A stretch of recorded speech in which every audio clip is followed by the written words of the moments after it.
সবাইকে স্বাগতম জানাচ্ছি HTML বাংলা টিউটোরিয়ালে। আমরা প্রথমেই জানবো HTML হচ্ছে হাইপার টেক্সট মার্কআপ ল্যাঙ্গুয়েজ। এই ল্যাঙ্গুয়েজ ব্যবহার করে আমরা ওয়েব পেজ তৈরি করতে পারি। আসলে কয়েকটা ওয়েব পেজ আমরা দেখি। আমরা এখানে ফেসবুক একটা ওয়েব পেজ আমরা জানি, সবাই আমরা এটা ইউজ করি। তো এটা আসলে কিসের সমন্বয়ে গঠিত, কীভাবে তৈরি করা হলো সেটা একটু সারসংক্ষেপে আমরা দেখব।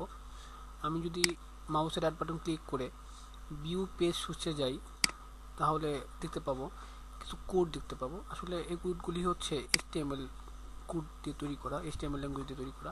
আসলে ফেসবুক ডেভেলপার এই কোডগুলো ডেভেলপ করে দিয়েছেন এবং সেটা সমন্বয়ে আমরা এই ফেসবুকটা ইউজ করতে পারছি। ঢাকা ভার্সিটির যে ওয়েবসাইটটা আমরা ইউজ করি সেটা যদি আমরা দেখি, একই রকমভাবে এখানেও কিছু কোড তৈরি করা হয়েছে। এই কোডগুলো ডেভেলপার তৈরি করে দিয়েছেন এবং আমরা যারা ভিজিটর আছি তারা এটাকে এইভাবে দেখতে পাচ্ছি। এটা আসলে দেখে মনে হতে পারে যে এখানে অনেক কোড, এগুলি তৈরি করা অনেক টাফ, এটা আমাদের পক্ষে সম্ভব না, বা আমাদের ব্রেন খারাপ ইত্যাদি ইত্যাদি অনেকের অনেক ভ্রান্ত ধারণা থাকে। তবে সবার জন্য আসার কথা হচ্ছে এই HTML ল্যাঙ্গুয়েজ এটা অনেক সহজ। আপনারা যদি আমার সাথে থাকেন তাহলে আমি আপনাদের দেখাতে পারবো এটা কত সহজে আমরা শিখতে পারি। আর এটা কেন শিখবো আমরা, সেটা অনেক কারণ থাকতে পারে। প্রথমত হচ্ছে আমি নিজে চাই আমার নিজের একটা ওয়েবসাইট থাক, সেটা আমি নিজে তৈরি করি। এটা মানুষ অনেকে শৌখিন হিসেবে নিতে পারেন বা নিজের হবি হিসেবে নিতে পারেন, অনেকে আবার এটাকে পেশা হিসেবে নিতে পারেন। তো পেশা হিসেবে নিলে আমরা কিভাবে কাজ করব সেটা একটা সাধারণ ধারণা দিয়ে রাখি আমি। আমরা ল্যাঙ্গুয়েজ শেখার পরে এই ব্যাপারটা নিয়ে বিস্তারিত আলোচনা করব কিভাবে কাজ করতে পারি আমরা। তো এটার জন্য সবচেয়ে নির্ভরযোগ্য ওয়েবসাইট আছে odes.com, যেখান থেকে আমরা এই ধরনের কাজগুলো করতে পারি এবং তারা এর বিনিময়ে আমাকে টাকা দিবে। আমরা জব খুঁজবো, জবটা হচ্ছে HTML রিলেটেড। আমি এখানে সার্চ দিয়ে দেখি যে জবটা কীরকম হয়। দেখতেই পাচ্ছেন আমরা 5426টা জব পেলাম এখানে আমার এই HTML দিয়ে। তার মানে আমি HTML ল্যাঙ্গুয়েজটা শিখে 5426টা জবে অ্যাপ্লাই করতে পারবো। এটা প্রতিনিয়ত বৃদ্ধি পাচ্ছে, এটা কমছে না। কারণ ওয়েব পেজ আপনারা জানেন খুব ভালো করে যে কোনো প্রতিষ্ঠানের জন্য বা অনেকে ব্যক্তিগতভাবে ওয়েব পেজ তৈরি করে থাকেন, হিউজ পরিমাণ ওয়েব পেজের কাজ হচ্ছে। তো এখানে আমি একটু দেখাই যে এটা সাধারণ একটা কাজ, খুবই সিম্পল। সেখানে $50 এরকম করে প্রায় অনেক করা হয়েছে, অনেক জব আছে। $50, $25, $30, $250 এরকম অনেক ক্যাটাগরি জব থাকে। আবার আপনি মোর দেন 6 মান্থ বা 1 বছর 2 বছর মেয়াদেও কাজ করতে পারবেন। $25, $40 এগুলো হচ্ছে ওপেন কাজ, এটা যে কেউ করতে পারবে। তো আমরা যদি এই কাজগুলি করি, ঘরে বসেই দেখা গেছে আমাদের যদি ইন্টারনেট থাকে এবং কম্পিউটার বা ল্যাপটপ ইউজ করে এই কাজগুলি করে আমরা বেশ টাকা ইনকাম করতে পারি, যেটা আমরা চাকরির পাশাপাশি, ব্যবসার পাশাপাশি, যে কোনো কাজের পাশাপাশি, পড়াশোনার পাশাপাশি করে কিছু টাকা ইনকাম করতে পারি। এটা অনেকে প্রফেশন হিসেবে নেয়, যেরকম। তো এরকম ওডেক্সের মতো আরও অনেকগুলি সাইট রয়েছে, ফ্রিল্যান্সার, ইল্যান্সার, এটসেট্রা এটসেট্রা, যেগুলিতে এরকম হিউজ আরও অনেক কাজ রয়েছে। তো আমরা কাজ শিখে অনেক টাকা ইনকামও করতে পারবো। তো আমরা আসলে এখন দেখি কিভাবে আমরা কাজটা করতে পারি। আচ্ছা, প্রথমেই বলি এই যে কোডগুলো লেখা হয়েছে, নর্মালি আমরা যে কোনো কিছু মাইক্রোসফট ওয়ার্ডে গিয়ে লিখি, তবে এই HTML কোডগুলো আমরা মাইক্রোসফট ওয়ার্ডে লিখলে ব্রাউজার বুঝবে না। যে কারণে আমরা এই কোডগুলোকে টেক্সট এডিটিং কিছু সফটওয়্যার আছে যেখানে লিখব। টেক্সট এডিটিং সফটওয়্যারের মধ্যে উইন্ডোজের সাথে বিল্ডিং থাকে নোটপ্যাড, সেটা আমরা সবাই জানি। আমরা নোটপ্যাড ইউজ করতে পারি। তারপরে আমরা Notepad plus plus, Macromedia, Dreamweaver, Adobe Dreamweaver etcetera etcetera ব্যবহার করতে পারি। তো আমরা নতুন যেহেতু শিখছি, সেক্ষেত্রে আমাদের নোটপ্যাড ব্যবহার করাটাই ভালো। আর এখানে মেনলি আমাদের দুইটা জিনিস লাগবে, একটা হচ্ছে নোটপ্যাড যেটাতে আমরা লিখব, আর একটা হচ্ছে একটা ইন্টারনেট ব্রাউজার যেটা দিয়ে আমরা এটার আউটপুটে দেখব। সেই জন্য আমরা এখানে গুগল ক্রোম আছে, গুগল ক্রোম ইউজ করতে পারি, মোজিলা ফায়ারফক্স ইউজ করতে পারি, অথবা উইন্ডোজের সাথে বিল্ডিং থাকে ইন্টারনেট এক্সপ্লোরার, সেটা ইউজ করতে পারি, বা অপেরা, যারা ম্যাক ইউজ করেন তাদের জন্য সাফারি এটসেট্রা এটসেট্রা। যেটা অ্যাকচুয়ালি আসল ব্যাপারটা হচ্ছে যে কোনো একটা ইন্টারনেট ব্রাউজার লাগবে। আচ্ছা, তো আমরা দেখি নোটপ্যাড দিয়ে কীভাবে লেখা শুরু করতে হয়। নোটপ্যাডটাকে ওপেন করতে হলে মাউসের রাইট বাটন ক্লিক করে নিউতে যেতে হয়। নিউতে গিয়ে আমরা টেক্সট ডকুমেন্টে যাব। একটা জিনিস লক্ষ্য করে দেখেন, এখানে টেক্সট ডকুমেন্টে এটা কিন্তু টেক্সট হিসেবে রয়েছে, বাট আমাদের কিন্তু এটা HTML হিসেবে থাকতে হবে। যে কারণে এটাকে আমরা HTML এক্সটেনশন হিসেবে সেভ করার জন্য ফাইলে যাব, ফাইলে গিয়ে সেভ এজ দিব। তারপর এখানে আমি একটা নিউ নাম দিতে পারি, যে ফার্স্ট টিউটোরিয়াল দিয়ে আমি সেভ করলাম এটাকে, ফার্স্ট টিউটোরিয়াল। এটার এক্সটেনশন হিসাবে আমি HTML দিব, আর সেভ এজ টাইপ দিব অল ফাইলস দিয়ে সেভ করব। তাহলে আমরা লক্ষ্য করতে পারছি যে এখানে HTML হিসেবে এটা সেভ হয়েছে। এখন আমরা এখানে HTML কোড লিখলে সেটা ব্রাউজারে শো করবে। এখানে আমরা মোজিলা ফায়ারবক্সের একটা লোগো দেখতে পাচ্ছি। আসলে আমার এখানে মোজিলা ফায়ারবক্সটা বিল্ড হিসেবে ডিফল্ট হিসেবে সেট করা থাকার কারণে এটা মোজিলা ফায়ারবক্সে কাজ করছে। তো আমরা এখন HTML কোড কীভাবে লিখতে হয় সেটা দেখাই। HTML কোড আমরা যাই লিখব সেটা মেনলি অ্যাঙ্গেল ব্র্যাকেট দিয়ে HTML, এটা হচ্ছে স্টার্টিং ট্যাগ বলা হয়। HTML লেখা শুরু করতে HTML দিয়ে, এবং আমরা যা লিখব এই HTML এর ভিতরে লিখব, এবং এটা একটা এন্ডিং পয়েন্টও থাকবে, সেটাকে লিখতে হয় এইভাবে। আমরা HTML এর ভিতরে যাই লিখব না কেন সব কিছু কি এই ভিতরে থাকতে হবে, এর বাইরে কিছু লিখলে সেটা আমাদের ব্রাউজারে শো করবে না। HTML এর ভিতরে দুটা পার্ট থাকে প্রধানত। পার্ট দুটো হচ্ছে, একটা হচ্ছে হেড, এবং একই সাথে হেডেরও ক্লোজিং পিন থাকবে। আরেকটা পার্ট হচ্ছে বডি।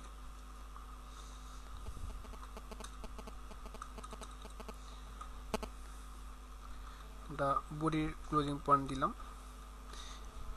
মেনলি হেড এবং বডি এই দুটো হচ্ছে HTML এর প্রধান পার্ট। আমরা হেডে যা লিখব সেগুলি ব্রাউজারের টুলবারে শো করবে, এগুলি বডিতে মেনলি দেখাবে না। যেমন আমরা যদি কিছু দেখি নমুনা, এখানে এই যে এখানে লিখে হচ্ছে ঢাকা ইউনিভার্সিটি অফ ঢাকা।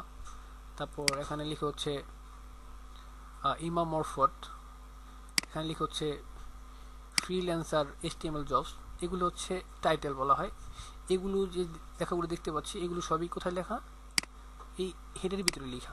হেডের ভিতরে অনেক কিছু থাকতে পারে, টাইটেল থাকতে পারে, ম্যাগাটিক থাকতে পারে, আমরা ধীরে ধীরে জানবো। তো আপাতত আমরা টাইটেল ট্যাগটা নিয়ে একটু আলোচনা করি। টাইটেল ট্যাগটা লিখতে হলে টাইটেল ট্যাগের এটা হচ্ছে স্টার্টিং পয়েন্ট। যেমন আমি যদি লিখি this is my new web page, আমি টাইটেল ট্যাগটাকে ক্লোজ করে দিলাম। এখন যদি আমি সেভ দিই, সেভ দিয়ে আমার যেখানে এটা ছিল সেখানে আমি যদি ক্লিক করি বা ওপেন উইথ মোজিলা ফায়ারবক্স দিই, তাও দেখতে পাবো। এখানে দেখতে পাচ্ছি this is my new web page, এটা হচ্ছে টাইটেল। এটা আমাদের ব্রাউজারের টুলবারে দেখাবে, বাট আমরা দেখতে পাচ্ছি বডিটা ব্ল্যাঙ্ক, খালি সাদা দেখাচ্ছে। এখানে আমরা আসলে কিছু লিখিনি। এখানে যাই লিখবো, আমরা এই বডির ভিতরে যা লিখবো সব কিছু কি আমাদের এই ব্ল্যাঙ্ক জায়গাটা যেখানে ছিল এখানে শো করবে। তো আমরা দেখি বডিতে কিছু একটা লিখে, we are going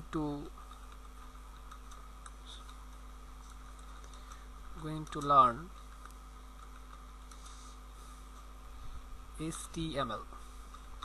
আমি এটা এইভাবে লিখলাম। দেখি এখন সেভ করে সেভে যাব। তারপরে ব্রাউজারে গিয়ে এখানে রিফ্রেশ করলে আমরা দেখতে পাবো we are going to learn HTML লেখাটা শো করছে। আসলে আমরা এইভাবে লিখলে ব্রাউজার শো করবে, তবে তারপরেও আমরা এখানে বিভিন্ন ট্যাগ ইউজ করবো। দুই পাশে ট্যাগ ইউজ করার কারণে এটাকে আমরা বিভিন্ন ডিজাইন, বা এখানে আমরা দেখতে পাচ্ছি এটা হচ্ছে একটা কর্নারে পড়ে গেছে, এটাকে আমরা মাঝখানে আনতে পারলে বা এই সাইডে আনলে, বিভিন্ন সাইডে নিতে হলে বা একটু বড় করতে হলে, কালার করতে হলে বিভিন্ন ট্যাগ ইউজ করতে হবে, নর্মাল লিখলে হবে না। যে কারণে আমরা HTML কখনো এইভাবে লিখি না, এটার জন্য বিভিন্ন ট্যাগ ইউজ করতে হয়। তো আমরা জানি যে কোনো কিছু লেখার জন্য আমাদের কি লাগবে, হেড লাগে। হেড যেমন এই যে এগুলি হচ্ছে কি হেড, তাই না? যে কোনো লেখা হেড থাকে, যেমন এই যে এটা হেড। তো আমরা আজকে দেখব, যেমন আমরা ছোটকালে প্যারাগ্রাফ রচনা লেখা শিখেছি, সেখানে যেমন আওয়ার স্কুলকে আমরা হেড হিসেবে ব্যবহার করেছি, তারপরে নিচে প্যারাগ্রাফ লিখেছি। আসলে এই হেডটা কীভাবে লিখে HTML ব্যবহার করে সেটা আমরা প্রথমে আজকে শিখব। আমরা কোডিংয়ে যাই। এখানে বডির মাঝখানে এখানে হেড লেখার জন্য আমাদের H1 ট্যাগ ইউজ করতে হয়, H1 H2 এরকম 6 পর্যন্ত আছে, এগুলো ইউজ করতে হয়। আমরা এখানে H1 এর ক্লোজিং ট্যাগ দিলাম, সরি স্টার্টিং ট্যাগ দিলাম, এখানে আমরা ক্লোজিং ট্যাগ দিব H1। যেহেতু এটা হেড, লেখাটা নর্মালি একটু বড় হবে, এটা স্বাভাবিক। তারপর আমরা ব্রাউজারতে দেখবই, দেখতেই পাচ্ছি একটু বড় হয়েছে। আমরা যদি তারপরে এটাকে চিন্তা করলাম যে এটাকে মাঝখানে নিয়ে আসবো, মাঝখানে হচ্ছে অ্যালাইনমেন্ট ইউজ করতে হবে। অ্যালাইনমেন্টের সঠিক সংক্ষিপ্ত রূপ হচ্ছে অ্যালাইন। এটাকে যদি আমরা ইনভার্টেড কমা দিয়ে সেন্টার লিখে মাঝখানে আটকিয়ে দিই, সেক্ষেত্রে আমরা এটাকে মাঝখানে নিয়ে আসতে পারবো। তো দেখি মাঝখানে আসলো কিনা। আমরা আবার রিফ্রেশ দিলাম, হ্যাঁ আমাদের মাঝখানে চলে আসছে। এখন এইভাবে এই অ্যালাইনমেন্টের 3টা অ্যাট্রিবিউটস রয়েছে, একটা হচ্ছে লেফট, সেন্টার অ্যান্ড রাইট। আমরা দেখি তিনটাই কি দেখি যথাক্রমে। লেফটটা আগে দেখি, এটাকে সেভ করলাম। সেভ শর্টকাট কি হিসাবে Ctrl+S ব্যবহার করে করা যায়। আমরা এখানে আবার রিফ্রেশ দিয়ে দেখি, হ্যাঁ লেফটে চলে আসছে। আবার এখানে লেফট রাইটে যাই, রাইট দিয়ে আবার সেভ করব। সেভ করার পর ব্রাউজারে গিয়ে রিফ্রেশ দিলে দেখতে পাচ্ছি আবার রাইটে চলে আসছে। তো আমরা 3টা লেফট, রাইট এবং সেন্টারের যে অ্যাট্রিবিউট ছিল সেটা বুঝতে পারলাম। আর এখানে আরেকটা অ্যাট্রিবিউট আমরা হয়তো অনেকের মনে কোশ্চেন আসতে পারে, যেহেতু আমরা লেফট, রাইট বা সেন্টার ব্যবহার করতে পারছি, তাহলে এখানে টপ, মিডল, বটম ব্যবহার করতে পারবো কিনা। আসলে যেহেতু H1টাকে হেডার ট্যাগ বলা হয়, সেক্ষেত্রে হেড বা শিরোনাম কখনই আমরা নিচে বা মাঝখানে লিখি না, যে কারণে এই ধরনের ট্যাগ আমরা এখানে ইউজ করবো না। ভার্টিক্যালি কোনো ট্যাগ এখানে ইউজ হবে না। তো এখানে আমরা দেখলাম। এখন এখানে যদি আমরা এটার ফন্ট কমানো বা বাড়ানোর জন্য চাই, যেমন এখানে আমরা দেখতে পাচ্ছি এটা অনেক বড়, যদি এটা ছোট করতে চাই সেক্ষেত্রে আমরা কি করব, তো দেখি আমরা সেভাবে ছোট করতে চাইলে কি করতে পারি। এটাকে আমরা কপি করে জাস্ট লেখার সুবিধার কারণে তাড়াতাড়ি করার জন্য আমি এখানে এরকম H এর ট্যাগ আছে 6টা, আমরা 6টাকে পেস্ট করি, 4টা হলো মাত্র, 5 6। তো আমরা যদি এখানে H2 দেই, H2 একটা ট্যাগ আছে যেটাতে লেখাটা H1 এর চেয়ে একটু ছোট হবে, ব্রাউজারে একটু ছোট শো করবে। তো আমরা ব্রাউজারে দেখতে পাবো এটা। আমরা এখানে 3, এখানে 3, 4, 4, 5, 5, 6, 6 সেভ দিয়ে আমরা দেখি ব্রাউজারে গিয়ে কি হয়। হ্যাঁ দেখতে পাচ্ছি যে H1 ট্যাগের লেখাটা সবচেয়ে বড়, H2টা তার চেয়ে একটু ছোট, এভাবে ধারাবাহিকভাবে ছোট হতে হতে H6-এ গিয়ে সবার ছোট হয়ে গেছে। আর একটা জিনিস বলে রাখা ভালো, এখানে tag H1, H2, H3, H4, H6, H5, H6 পর্যন্ত ইউজ হয়, তারপরে H7, H8 এগুলি নেই, H6 হচ্ছে লাস্ট ট্যাগ। তো আমরা আজকে H1 ট্যাগ কীভাবে ব্যবহার করে, এটা দিয়ে কীভাবে মিডলে মানে মাঝখানে লিখে, লেফটে লিখে, রাইটে লিখে সেটা দেখলাম। তো পরবর্তী টিউটোরিয়ালে আমরা দেখব কীভাবে প্যারাগ্রাফ লিখে বা প্যারাগ্রাফ ডিজাইন করে। তো সেই পর্যন্ত আপনারা সবাই ভালো থাকুন, সবাইকে অনেক অনেক ধন্যবাদ। আশা করি আপনারা আমাদের সাথে থাকবেন।